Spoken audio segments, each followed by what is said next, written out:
ज़कात किस तरह अदा करनी चाहिए, ज़कात के शरई मसाइल क्या क्या हैं, एहतियाती तदाबीर क्या क्या है, किसको ज़कात बनती है, किस किस को देनी चाहिए। बहुत सारी फाउंडेशंस होती हैं आजकल, वो रमज़ान में ख़ास तौर पे सरगर्म होती हैं, अपने जगह जगह पे स्टॉल लगा देते हैं कि हम आपके पैसे हकदार तक पहुँचाएँगे। अस्सलाम वालेकुम, मैं हूं मुजाहिद हुसैन और आप देख रहे हैं बुराक न्यूज़। रमज़ान और मुबारक की बारौनक घड़ियां हैं, बरकतें हैं, और हर इंसान की ये कोशिश है, हर मुसलमान की ये कोशिश है कि हम रमज़ान में ज़्यादा से ज़्यादा नेकियां समेट लें, जितनी समेट सकते हैं, और होना भी यही चाहिए। आज की हमारी मेहमान शख्सियत हैं डॉक्टर अल्लामा नवीद साहब, जो कि हमारे मेहमान बने, और आज हम उनसे खूबसूरत गुफ्तगू करेंगे, रमज़ान और मुबारक के मसाइल के हवाले से गुफ्तगू करेंगे, और ख़ास तौर पर जो मसला आजकल ज़्यादातर ज़ेर बहस है, ज़ेर गौर है कि ज़कात के असूल क्या हैं, ज़कात किस तरह अदा करनी चाहिए, जितने भी कानून हैं, ज़वाबित हैं, ये सारे अल्लामा नवीद साहब जो है इस पर रोशनी डालेंगे और डिटेल से गुफ्तगू करेंगे हम। अस्सलाम वालेकुम। जी वालेकुम सलाम मोहतरम मुजाहिद साहब, बहुत आपका शुक्रिया, और बुराक न्यूज़ का भी कि जिन्होंने आज मौका दिया है ताकि इल्म दीन को और इन फ़िकी मसाइल को आवाम तक पहुंचा सके। इस कन्वे करने पर ज़रूर बुराक न्यूज़ का ख़ुसूसी तौर पे शुक्रिया अदा करूँ। जज़ाकल्लाह। डॉक्टर साहब, आपकी तशरीफ़ आवरी का शुक्रिया कि अपने कीमती वक्त में से, आजकल हर बंदा मसरूफ़ है, अपने जो मसाइल हैं, ज़ाहिर है दुनियावी जो मसाइल होते हैं, मसरूफियात होती हैं, उनमें से वक्त निकालना बहुत मुश्किल होता है, और आपने हमारे लिए वक्त निकाला। बड़ा कीमती वक्त है आपका। एक आलिम का जो वक्त होता है आम बंदे की निस्बत ज़्यादा कीमती होता है। तो अल्लामा साहब, आज की हमारी गुफ्तगू का मौजू है कि ज़कात किस तरह अदा करनी चाहिए, ज़कात के शरई मसाइल क्या क्या हैं, एहतियाती तदाबीर क्या क्या है। बिस्मिल्लाहिर्रहमानिर्रहीम। ये जो ज़कात का मौजू है, ये ख़ास अहमियत का हामिल इसलिए भी है कि लोगों को ज़कात देने के मामलात से, मसाइल से अवेयरनेस नहीं है, और दूसरी बदनसीबी ये है कि लोग कोशिश नहीं करते कि इन मसाइल को सीखें, वरना जिस पे ज़कात फ़र्ज़ है उसको लिए ज़कात के मसाइल को सीखना भी फ़र्ज़ है। जहाँ तक ज़कात की अहमियत की बात है, तो जहाँ भी आपने देखा कि कुरान में नमाज की बात हुई, वहाँ ज़कात की बात हुई। बेशक। वाक़ीमुस्सलाह व आतुज़्ज़का, और इन्फ़ाक़ फ़ी सबिलिल्लाह पे तो कुरान की सैकड़ों आयत, और अहादीस का एक बहुत बड़ा ज़ख़ीरा वो सिर्फ़ इस पे है कि अल्लाह की राह में ख़र्च करें। अच्छा, फिर दो चीज़ें हैं, एक है ख़र्च करना बतौर नफ़ल, एक है बतौर फ़र्ज़ और वाजिब। ये दोनों में फ़र्क है। बतौर नफ़ल जो ख़र्च करना है, जिसको सदका खैरात कहते हैं, तो इसकी तो कुरान ने कोई लिमिटेशन बयान नहीं की कितना करें, बल्कि ये आप पर है कि आप कितना अल्लाह की राह में ख़र्च करते हैं। और इसका फ़लसफ़ा ये है ज़कात का, दरअसल अल्लाह चाहता है कि तुम माल से मोहब्बत ना करो, तुम माल के देने वाले से मोहब्बत करो। और दूसरी बात यह है कि ये माल एक आर्जी चीज़ है। कुरान ने कहा तिलकल अय्यामु नुदाविलुहा बैनन नास, ये दिन लोगों के दरमियान हम फेरते रहते हैं। तो ज़कात के चूँकि मसाइल में बहुत गहराई है और बड़ी वसअत है, बड़ी जामियत है, तो मेरे ख़्याल में चंद एक मसाइल पे डिस्कस हम कर सकेंगे। सबसे जो कॉमन मसाइल हैं अवाम के, उनमें सबसे पहला मसला ये है कि ज़कात किस किस माल पे है। सही। तो बुनियादी तौर पे तीन किस्म के जो माल हैं उनमें ज़कात है। नंबर एक, आपके पास जो नकदी है, चाहे वो माल की सूरत में है, आपके पास प्राइस बॉन्ड हैं, कुछ सर्टिफिकेट वगैरह हैं, जो भी हैं, उन पे ज़कात है, जो कि आपकी ज़रूरियात से ज़ायद आपके बैंक अकाउंट में या आपके पास पड़े हुए हैं, या अगर किसी की बेगम ने घर अपना बैंक खोला हो तो उसके पास भी होते हैं, तो उस पर भी ज़कात है। नंबर दो, सोने और चांदी पर 52.5 तोले जिसके पास चांदी होगी, या 7.5 तोले सोना का, उस पर ज़कात। नंबर तीन जो है वो है माल तजारत, जिसकी दुकान है, साल में एक बार जो है वो हिसाब करके उसकी ज़कात देना फ़र्ज़। चाहे गोदाम में माल पड़ा हो, चाहे कमर्शियल किसी की प्लाट है, या चाहे जो भी चीज़ उसने बिज़नेस के पॉइंट ऑफ व्यू से ख़रीदी हुई है, उसमें से ज़कात है। सही। तीनों में से यानी बुनियादी। अब किस पर है? नंबर 1 मैंने कहा कि नकदी माल पे है। कितना माल होना चाहिए? यकम रमज़ान को गवर्नमेंट जो है वो निसाब मुकर्रर करती है 52.5 तोले चांदी का हिसाब करके। इस साल ये जो 1445 हिजरी है, इस साल यकम रमज़ान को जो निसाब मुकर्रर किया गया है 52.5 तोले चांदी के हिसाब से, वो है 1,35,180 रुपया। अच्छा जी, जिसके पास 1,35,180 रुपया अपनी ज़रूरियात से ज़ायद पड़ा हुआ है और उस पर साल गुजर गया है, तो उस पर ज़कात फ़र्ज़। अगर उसके पास ज़्यादा नकदी है, बैंक में ज़्यादा माल है, उसका जितना माल होगा उसकी उतनी ही ज़कात होगी। ठीक है। कितनी होगी? ये 2.5% है, 1 लाख में से 2500 रुपये ज़कात होगी। सिंपल सा इसमें कुलिया है। नंबर 2, अगर किसी के पास माल थोड़ा हो लेकिन उसको सोना भी हो, कुछ और भी जिन्स चांदी वगैरह भी हो, तो फिर क्या होगा? सोने और चांदी की रकम को जमा करेंगे और उसकी नकदी को जमा करके उसमें ज़कात दी जाएगी। ठीक है, मतलब सारे का एक मतलब फिगर निकाल लिया जाएगा कि इसकी मालियत जितनी ठीक है, इस बंदे को 2 लाख रुपए जमा है, इसके पास जो है वो 7 लाख का सोना है, इसके पास जो है जमा करो, और 10 लाख बने, 11 लाख बने, उसमें से 2.5% के हिसाब से जो है वो बनेगी 1 लाख में से 2500 रुपये के हिसाब से। मतलब अगर 10 लाख रुपए हैं तो उसमें से 25,000 रुपये होंगे? नहीं, ऐसे क्या 2500? देखिए 1 लाख में से 2500। हाँ, अब 10 को 10 से ज़रब दे ले, 25,000। 10,000 रुपया। 10 लाख में से अगर 2.5% हो तो? हाँ, फिर देख लें ना जी आप कि एक बनेगी 2500 रुपया 1 लाख में। हाँ जी। फिर 2 में से 5,000 हो गया, फिर 2 में से यानी जमा करें तो कितना बन जाएगा? 4 का 10,000 हो गया ना? 4 लाख का, और 8 का 8 लाख का हो गया 20,000। 20,000, बिल्कुल इसी तरह ये ज़कात होगी। और 10 लाख का हो गया 25,000। हाँ, बिल्कुल इसी तरह ज़कात होगी, यानी 1 लाख में से 2500, बिल्कुल सही। ठीक है। नंबर 2, सोना। अगर किसी के पास सिर्फ सोना है और सोना 7.5 तोले से कम है, 7.5 तोले से कम है, और उसके पास कोई भी कुछ भी नहीं है, ठीक है, उस पर ज़कात नहीं है। ठीक। वो साबित साहब तब होगा जब उसका सोना 7.5 तोले सोना होगा। अगर 7 तोले भी होगा तो फिर भी नहीं? फिर भी ज़कात नहीं है। अगर और कोई उसके पास माल नहीं है तो ठीक, सिर्फ सोना ही है और सोना 7 तोले है, 7.5 तोले से कम है, उस पर ज़कात नहीं। ठीक। अगर 7.5 तोले या उससे ज़्यादा है तो सारे सोने पे ज़कात है। आमतौर पे लोग ये पूछते हैं कि क्या जो सोना हम इस्तेमाल करते हैं उसमें से भी ज़कात? तो उसमें से भी ज़कात है, इसलिए कि सोना जो है ये ज़रूरियात असली में शामिल नहीं है। हाँ। ये तो आराइश में है, ज़बेश में है, ज़ेब ज़ीनत के लिए है, इसलिए इसमें सोने में ज़कात है। तीसरा, माल तिजारत है। तो किसी का दुकान है, साल में एक दिन में क्या होगा, वो सारा एस्टिमेट लगा लेगा बंदा कि ये जो है उसके और भी जो एसेट हैं इसके अलावा, यानी माल तिजारत के लिए में उसकी दुकान है जो 20 लाख बनाए और 10 लाख उस पर कर्जा है। ऐसा भी होता है बाज़ का। हाँ, कि बिल्कुल। 20 लाख का माल है, 10 लाख उसने लोगों से लेना, तो फिर उसको मनफी कर लेंगे 10 लाख। सही, वो तो उसने मकरूज़ है, वो तो बिल्कुल ऐसे ही। वो नहीं, बल्कि सिर्फ 10 लाख पे ज़कात होगी। सही। वैसे भी मतलब है उसका 25 लाख उसके पास माल है और भी दीगर ऐसे है, तो जो मकरूज़ होगा उसमें से उतना कर्ज उसका जो है वो मिनहा कर लेंगे। अलामा साहब, इसमें एक और चीज़ सामने आती है कि जो सुनार हजरात हैं, जिनकी दुकानें हैं, ज्वेलर्स वाले हैं, जितने भी हैं, वो कारोबार करते हैं सोने का। सोना उनके पास मौजूद है लेकिन उसका वो कमर्शियल यूज़ करते हैं। तो क्या जो कमर्शियल यूज़ करने के लिए आपके पास सोना है 20 तोले, 25 तोले, 50 तोले भी है, तो जो कमर्शियल यूज़ में आता है उस पर भी ज़कात? जी बिल्कुल, मैंने पहले कहा है ये माल तिजारत है बेसिकली। ठीक है। कमर्शियल के लिए है, चाहे प्लाट कमर्शियल के लिए हो, चाहे सोना हो, जो भी हो। ठीक है। तो उसमें क्या होगा, सोना किसी के पास 100 तोला भी हो उसकी भी वो ज़कात देगा 1 साल के बाद। ठीक है। इसलिए कि वो उसने तिजारत के लिए रखा हुआ है।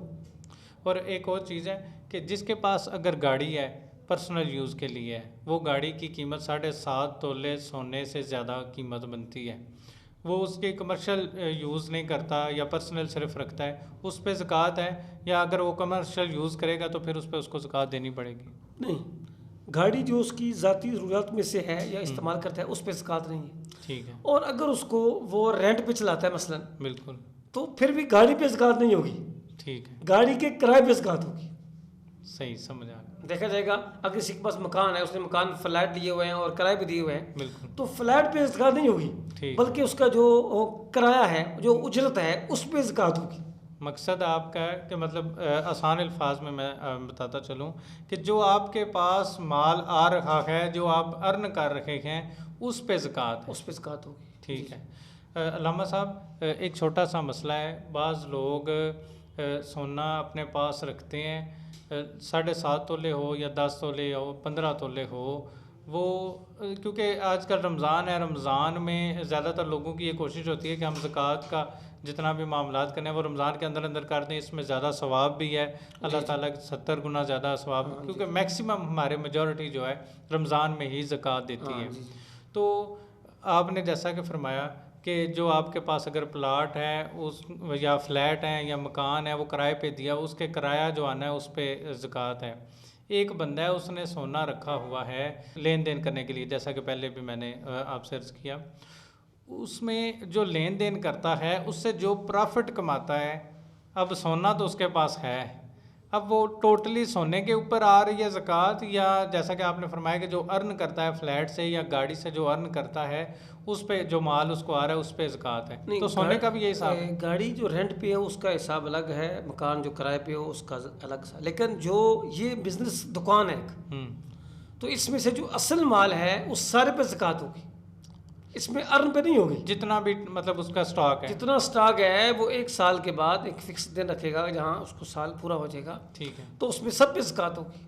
ज़ाहिर है जिसका इतना स्टॉक है उसको ताकत भी तो है। बेशक है, सही। फिर दूसरी बात है, शरीयत ने गुंजाइश दी है कि अगर आपके पास यकमुश्त ज़कात नहीं दे सकते, आप आहिस्ता आहिस्ता ज़कात देते रहे, थोड़ी थोड़ी करके। तो आपके पास 2 लाख ज़कात बनती है, आप पर मंथ जो है वो 20,000 रुपये देते रहे। अच्छा, अगर आपको ताकत नहीं है तो ये भी मतलब अल्लाह ताला की तरफ से आसानी, छूट, आसानी, क्योंकि ये वाजिब है मातराखी, हमारी फ़िक़्ह की टर्म है मातराखी, यानी फिल फौर वाजिब नहीं है, ठीक है, मातराखी आप देर से दे सकते हैं। ठीक। अच्छा, इसी तरह अगर कोई ज़कात दैन है, कर्ज़ है, ठीक है जी, आपने किसी को कर्ज़ दिया है और क्या उस पर भी ज़कात है, तो उस पर भी ज़कात है। उसका तरीक़ाकार 2 तरीके हैं उसके देने के। एक तरीका ये है कि आपको कन्फर्म है कि फ़लाँ बंदे से मुझे इतने अरसे बाद मेरा कर्ज़ वापस हो जाएगा, तो आप पहले भी उसको ज़कात दे सकते हैं, ठीक है। और दूसरी सूरत यह है कि आपको 3-4 साल के बाद कर्ज़ मिला है, तो आप फिर हिसाब करके 3-4 सालों की ज़कात दे देंगे। अल्लामा साहब, आपने बहुत अच्छे तरीके से जो है ना ये डिफ़ाइन किया कि ज़कात कौन कौन सी चीज़ पर है और कितनी कितनी देनी है। तो आपने बताया कि 2.5% जो है ज़कात बनती है। अब मेन जो मसला है वो ये है कि ज़कात, ये तो हमें पता चल गया कि हमारे कितने माल पे कितनी ज़कात बनती है, अब हमने ज़कात निकाल ली है, अब हमने देनी है, उसका तयन किस तरह करना है कि किस किस को ज़कात बनती है, किस किस को देनी चाहिए? ये चूँकि बातें जो हैं वो कुरान में हैं। सूरह तौबा की आयत नंबर 60 में 8 मसारिफ़ ज़कात का जिक्र है।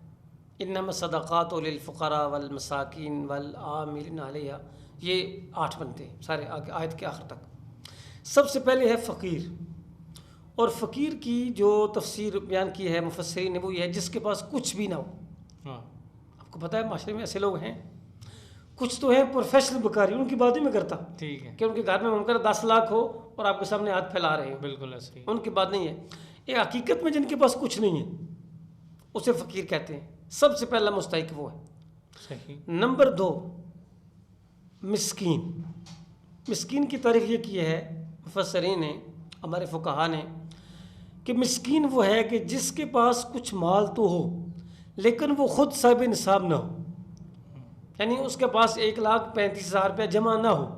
सही। ये समझे कि मुमकिन है वो मजदूरी भी करता है, उसके बच्चे भी हैं, वो भी मजदूरी करते हैं, लेकिन इसके बावजूद वो हैंड टू माउथ है। अवाम समझती है कि इनको ज़रूरत नहीं है, हालांकि वो सफ़ेद बेहोश है, उनको ज़रूरत है, हाथ नहीं पिलाते, तो वो मिस्कीन के खाते में आते हैं, उनको ज़कात देना जायज़ है। बल्कि यूँ समझे अगर DSP रिश्वत ना ले उसको भी ज़कात लगती है। इससे आप बात समझ लें मेरी, कि यानी जो बंदा मिस्कीन है, जिसके पास कुछ तो होता है लेकिन वो इतना नहीं होता कि वो साहिब निसाब होता है। एक जो बंदा है मंथली तनख्वाह लेता है, 1 लाख रुपये उसका खर्चा है, 1 लाख रुपया, अब उसको कुछ भी नहीं, बिल्कुल ऐसे ही। अगर वो समझते लेता है तो उसको ज़कात देनी चाहिए। अच्छा। और फिर दिलचस्प बात यह है, शरीयत में इतना ख्याल रखा गया है, अगर आप किसी को ज़कात देते हैं। अच्छा, एक और बात बताऊँ आपको कि सक्की बहन और सक्का भाई जो अलग रहते हैं उनको भी ज़कात देना जायज़ है। सही। आपकी फूफी है, आपकी खाला है, उनको ज़कात देना भी जायज़ है, जबकि वो अलग रहते हों और ज़रूरतमंद हों। और दिलचस्प बात मैं कहने वाला हूँ, उनको बताना भी ज़रूरी नहीं है कि ये ज़कात है, ये ज़कात ताकि उनकी खुददारी जो है वो कायम रहे, इज़्ज़त नफ्स मजरू ना हो, और आप उन्हें कहें ये ईद है आपके लिए। सुभान अल्लाह। फिर हमारे शरीयत ने ये ऐसे पहलू रखें। फिर उसके बाद है फी सबीलिल्लाह, वल उससे पहले गारिमीन है। गारिमीन कहते हैं उन लोगों को कि जो मकरूज़ है, कर्ज से रिहाई के लिए आप उसे उनकी ज़कात दे सकते हैं। ठीक है। जो समझे बंदा मकरूज़ है माशरे में, उसको आप ज़कात दे सकते हैं।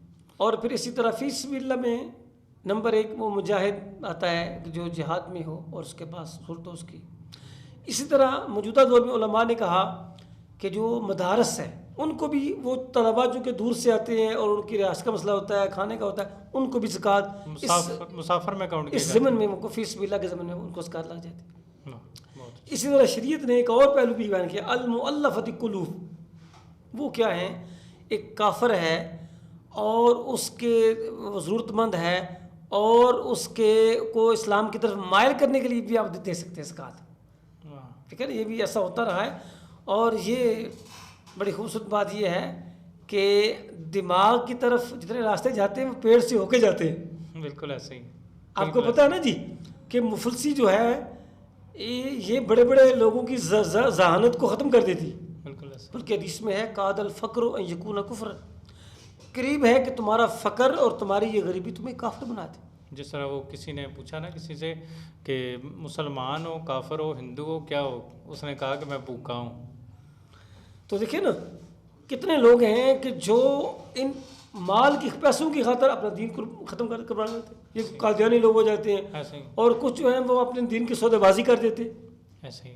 तो असल बात यह है कि माशरे में ऐसे अफराद को तलाश करना चाहिए जो सवाल भी नहीं करते। कुरान ने भी कहा इस बात को।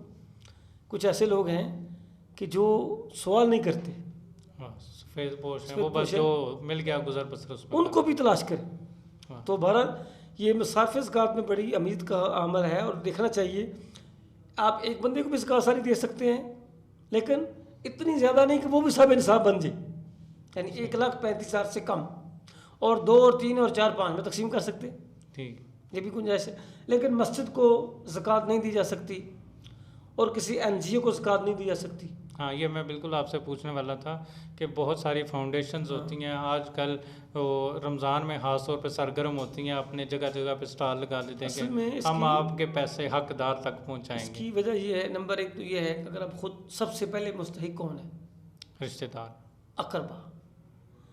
मेरे आका के तीसरे बार के फरमाया अगर अकरबा को दोगे तुम्हें 2 सवाब मिलेंगे। एक सवाब मिलेगा उनको सदका देने का, एक इल्म मिलेगा सिला रहमी करने का। वाह, खुश हो जाएंगे, आपसे मोहब्बत बढ़ेगी और ये सिला रहमी का हक है जी, आपके और क्लोज हो जाएंगे। उलुल अरहम का ये हक है। तो शरीयत ने कहा क्या है, चैरिटी बिगेन्स एट होम, कि अव्वल खेश बाद नवेश। इसलिए मैंने कहा ना कि आप देखिए अपने सक्के रिश्तेदारों में से देखें, भाई में से, बहनों में से जो करीब हैं उनको दें। फिर उसके बाद अपने गांव में से देखें लोग जो मुस्तहिक है, उनको तलाश करें। आप उन्हें जानते भी हों, पता होता है आपको ये गांव में इसका क्या सूरत हाल है, तकरीबन पता होता है। आपके ये मोहल्ले में रहता है, शहर में रहता है, पता होता है। तो फिर इसके बाद जो है वो ज़कात सबको तकसीम करें। और ये फतराना जो है इसी के भी वही मुसारफ हैं जो ज़कात के। ठीक, फतराना भी उसी को देना है जिसको आपने ज़कात दी। ज़कात, माशाल्लाह। अल्लामा नवीद साहब हमारे साथ मौजूद थे, डॉक्टर भी हैं, और बड़े ख़ूबसूरत तरीके से उन्होंने इस चीज़ को डिस्क्राइब किया, डिफ़ाइन किया कि ज़कात सबसे पहले आपने निकालनी किस तरह से है, और उसके बाद जब आप ज़कात निकाल लेते हैं तो फिर आपने देनी किन किन अशख़ास को है। और अल्लामा साहब ने भी वही बात की है कि जिन लोगों को आप फ़िज़िकली जानते हैं, सबसे पहले आपके अकरबा हैं, आपके मोहल्लेदार हैं, इधर आपके करीब तरीन जितने भी लोग हैं उनमें से देखें जिनको ज़कात लगती है, जो सफ़ेद पोश हैं या जो बंदे कारोबार तो करते हैं, मतलब कहीं ना कहीं जॉब करते हैं, लेकिन उनकी इनकम उनके अखराजात से कम है, तो फिर उनको भी ज़कात लगती है। इस तरह के अपने इर्द गिर्द लोगों को ढूंढें, या अपने बहन भाइयों को जो आपके साथ नहीं रहते लेकिन आपसे अलहदा हैं, सगे बहन भाई हैं, अगर उनके हालात इस तरह के हैं तो आप उनको भी ज़कात दे सकते हैं। बहुत खूबसूरत गुफ्तगू की अल्लामा नवीद साहब। इंशाअल्लाह एक और पॉडकास्ट में, एक और प्रोग्राम में अल्लामा साहब को मेहमान बनाएंगे और आपके जो दीनी मसाइल हैं जो आपके जहन में आते हैं, मेरे जहन में आते हैं, जिन मसाइल को हम सर्च करते रहते हैं कि हमें बाकायदा इसका प्रॉपर हल मिल जाए, वो हम सवालात अल्लामा साहब के सामने रखेंगे और उनके जवाबात लेंगे। नेक्स्ट वीडियो तक मुझे दीजिए इजाज़त। अल्लाह हाफ़िज़। पाकिस्तान जिंदाबाद।